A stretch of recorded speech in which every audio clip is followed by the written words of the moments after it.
Dear student, in the last lecture we have seen blood, then we have seen blood is composed of the mainly two components. मागच्या तासाला आपण रक्त जे आहे तर ते रक्त म्हणजे काय, त्याच्यानंतर असताना जे काही रक्त जे आहे तर ते रक्त दोन प्रमुख घटकांनी त्या ठिकाणी बनलेले. तर त्याच्यामधला पहिला घटक आपण त्या ठिकाणी पाहिला आहे की असताना जे काही प्लाझ्मा, याला आपण त्या ठिकाणी रक्तद्रव त्या ठिकाणी म्हणताना असतो. तर त्याच्यामधले असणारे काही विविध अशा प्रकारचे असणारे काही घटक जे आहेत तर ते घटक आपण त्या ठिकाणी पाहिले. त्याच्यानंतर असणाऱ्या ज्या काही ब्लड सेल जे आहेत म्हणजे असणाऱ्या ज्या काही रक्तपेशी जे आहेत तर त्या रक्तपेशींचे 3 प्रकार आपण त्या ठिकाणी पाहिले. तर त्याच्यामधला पहिला आपण पाहिला रेड ब्लड कार्पुस्कल, ज्याला आपण त्या ठिकाणी तांबड्या रक्तपेशी त्या ठिकाणी म्हणताना दिसतो. दुसरं आपण पाहिलं व्हाईट ब्लड सेल्स, पांढऱ्या रक्तपेशी. आणि तिसरं आपण पाहिले प्लेटलेट्स, ज्याला आपण त्या ठिकाणी रक्तपट्टिका त्या ठिकाणी म्हणताना दिसतो. त्याच्यानंतरचा पुढचा असणारा तो काही भाग जो आहे तर तो भाग आपल्याला पाहायचा आहे तर तो आहे फंक्शन्स ऑफ ब्लड्स. रक्त जे आहे तर त्या रक्ताचे असणारे काही कार्य जे आहेत तर ते कार्य आपल्याला त्या ठिकाणी पाहिजेत. पहिलं त्या ठिकाणी आपल्याला फंक्शन जे आहे तर ते फंक्शन्स त्या ठिकाणी दिलेले आहे. तर ते सर्वसाधारणपणे आपल्या लक्षात येताना दिसते की पहिलं असणारे ते काही फंक्शन जे आहे तर ते फंक्शन दिलेले ट्रान्सपोर्ट ऑफ द गॅसेस, म्हणजे वायू जे आहे तर त्या वायूंचं परिवहन त्या ठिकाणी करताना दिसतं.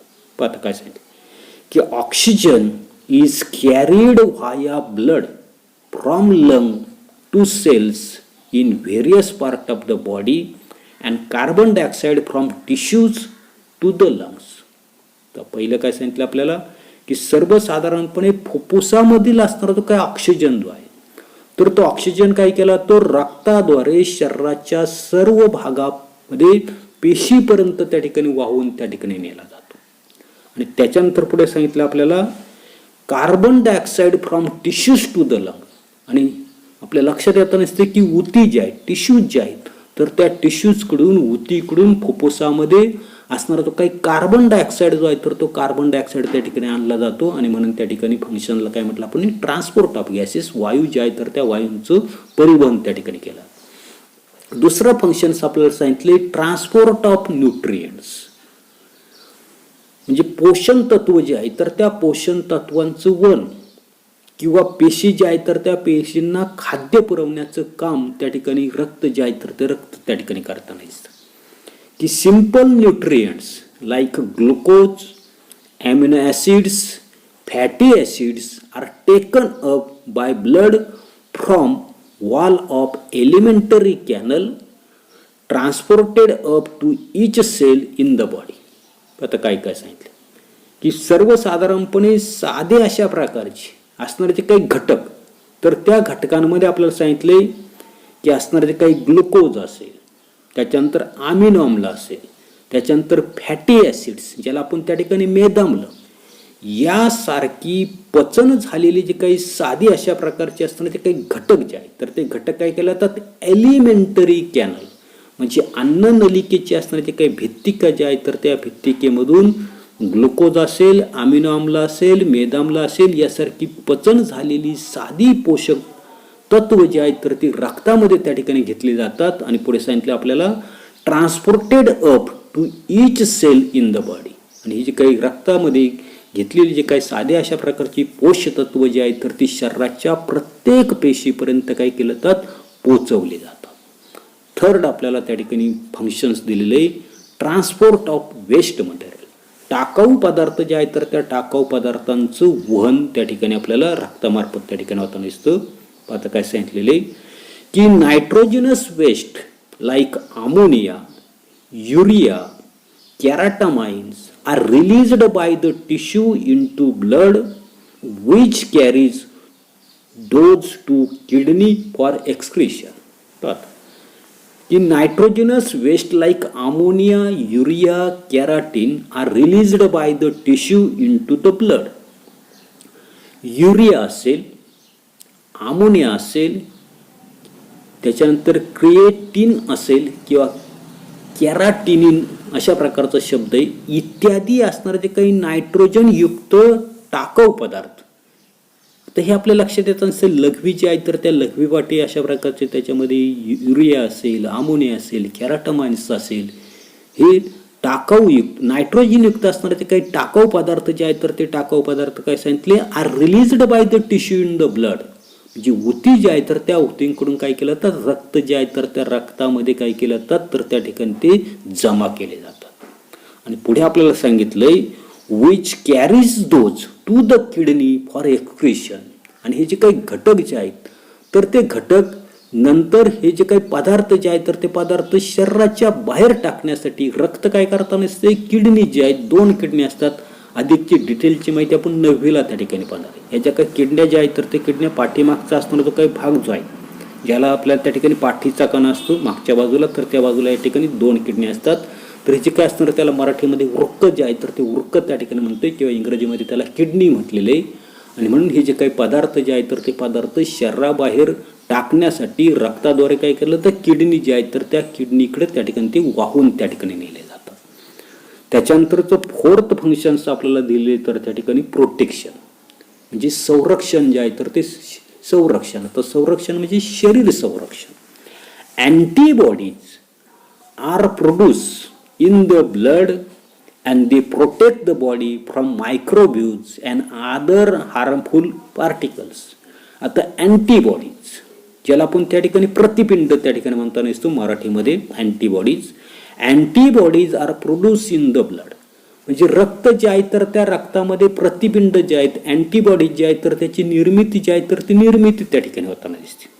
आणि पुढे आपलं सांगितले they protect the body from the microwaves and other harmful particles. आणि जे काही अँटीबॉडीज जे आहेत तर ते अँटीबॉडीज रक्तामध्ये निर्माण झाल्यानंतर ते काय करता नसतं सूक्ष्म अशा प्रकारची जीवाणू असेल किंवा पुढे आपल्याला सांगितलं इतर आपल्याला उपद्रवी अशा प्रकारचे जे काही कण जे आहेत त्याला हार्मफुल पार्टिकल जे म्हटलेले उपद्रवी कण यांच्यापासून शरीराचं रक्षण जे आहे तर ते रक्षण त्या ठिकाणी करताना असतं. त्याच्यानंतर पुढे 5th transport of enzymes and hormones. Enzymes म्हणजे त्या ठिकाणी विकर, हार्मोन्स म्हणजे संप्रेरक. याची अधिकची माहिती आपण 9वीला त्या ठिकाणी पाहणार आहे. पहा काय सांगितलेले की transport of enzymes and hormones विकर आणि संप्रेरक यांचं परिवहन. Blood transport the enzymes and hormones from the site of their production to the site of their action. रक्त काय करताना असतं की असणारे जे काही एन्झाईम्स असतील हार्मोन्स असतील म्हणजे त्या ठिकाणी असणारे जे काही संप्रेरक असतील विकर असतील तर ते ज्या ठिकाणी स्रावतात उदाहरणार्थ आपलं तोंड जे आहे तर त्या तोंडामध्ये लाळ निर्माण होताना असते. आता कोणकोणत्या प्रकारची एन्झाईम्स आहेत हार्मोन्स आहेत याची असणारी जी काही डिटेल माहिती आपण 9वीला त्या ठिकाणी पाहणार आहे. म्हणजे सर्वसाधारणपणे आपल्या लक्षात येताना असते की विकर आणि संप्रेरक ज्या ठिकाणी त्या ठिकाणी स्रावतात म्हणजे तयार होतात असं आपण त्या ठिकाणी म्हणू. तर ती ज्या ठिकाणी त्यांची आवश्यकता आहे किंवा अभिक्रिया त्या ठिकाणी होताना दिसते तर ते रक्ताद्वारे काय केलं जातात तर ती वाहून त्या ठिकाणी नेले जातात. त्याच्यानंतर 6th फंक्शन्स आपल्याला दिलेलं आहे थर्मोरेग्युलेशन. आता थर्मोरेग्युलेशन म्हणजे काय तापमान नियमन. आपलं जे काही शरीर जे आहे तर त्या शरीराचं तापमान त्या ठिकाणी नियंत्रित करायचे नियमन करायचे. काय करते की body temperature is maintain constant at 37 degree centigrade by vasodilation and vaso contraction. आपलं जे काही शरीर जे आहे तर त्या शरीराचं असणारं जे काही तापमान जे आहे तर ते तापमान योग्य अशा प्रकारची वाहिनी विस्फारण त्याला म्हटले व्हॅसोडायलेशन. डायलेशन म्हणजे प्रसरण पावले. आपली जी काही वाहिनी जी आहे तर त्या वाहिनीचं विस्फारण करणं. आणि दुसरं आपल्याला सांगितलं व्हॅसो कॉन्ट्रॅक्शन वाहिनी संकोचन. जी काही रक्तवाहिनी जी आहे तर त्या रक्तवाहिनीचं त्या ठिकाणी प्रसरण आकुंचन त्याला त्या ठिकाणी प्रसरणासाठी आपल्याला म्हटलेलं आहे की व्हॅसोडायलेशन. आणि दुसरं आपल्याला लिहिलेलं आहे व्हॅसो कॉन्ट्रॅक्शन्स. तर म्हणजेच त्या ठिकाणी असणारे जे काही वाहिनी संकोचन या ज्या काही क्रिया ज्या आहेत तर या क्रियेमुळं आपल्या शरीराचं तापमान काय होतं नसते नेहमी 37 डिग्री सेंटीग्रेड इतकं त्या ठिकाणी कायम त्या ठिकाणी राखलं जातं. त्याच्यानंतर 7th फंक्शन आपल्याला दिलेलं आहे maintaining the balance of minerals like potassium sodium in the body. रक्त काय करता नसतं शरीर जे आहे तर त्या शरीरामधलं असताना जे काही सोडियम असेल पोटॅशियम असेल यासारखे असणारे जे काही क्षार जे आहेत तर त्या क्षारांचा समतोल, ज्याला आपण त्या ठिकाणी बॅलन्स म्हटलेलं आहे, समतोल ठेवण्याचं कार्य त्या ठिकाणी करताना दिसतं. आणि सर्वात महत्वाचं आपल्याला दिलेलं 8th function, if bleedings occurs at injury, platelets and protein called fibrinogens of the blood form a clot and seal the injury. मागे आपण त्या ठिकाणी मागच्या तासाला त्या ठिकाणी पाहिले की काही कारणानं रक्त आपल्याला त्या ठिकाणी काय झालं, जखम त्या ठिकाणी झाली, इंजुरी त्या ठिकाणी झाली, तर त्या ठिकाणी ब्लिडिंग म्हणजे रक्त जे आहे तर ते रक्त त्या ठिकाणी बाहेर येताना दिसतं. आणि आपण मागच्या तासाला त्या ठिकाणी पाहिले की रक्तामध्ये असताना जे काही प्लेटलेट्स असतील किंवा दुसरं आपल्याला सांगितले प्रथिनं जे आहेत तर त्या प्रथिनाचं नाव आपण त्या ठिकाणी माहिती आहे की फायब्रिनोजेन्स. हे काय करताना असतात तर ज्या ठिकाणी त्या ठिकाणी इंजुरी झालेली आहे तर त्या ठिकाणी क्लॉट म्हणजे गाठ, CLOT, क्लॉट म्हणजे गाठ जे आहे तर ती गाठ त्या ठिकाणी निर्माण करताना दिसतात. आणि ज्या ठिकाणी जखम त्या ठिकाणी झालेली आहे तर ती जखम काय करताना दिसतात, बंद त्या ठिकाणी करताना दिसतात. म्हणजे काय सांगता येईल आपल्याला की रक्तस्राव जर त्या ठिकाणी झाला, ब्लिडिंग जर झाली तर गुठळी निर्माण करून जखम बंद करणं हे कार्य आपल्याला प्लेटलेट्स आणि रक्तद्रावातील असणारे जे काही फायब्रिनोजेन्स नावाचं असणारे जे काही प्रथिन जे आहे तर ते प्रथिन त्या ठिकाणी ते करताना दिसतं. एवढाच असणारा जो काही भाग जो आहे तर तो भाग आपण या तासाला पाहणार आहोत. पुढील भाग पुढील तासाला पाहू. धन्यवाद.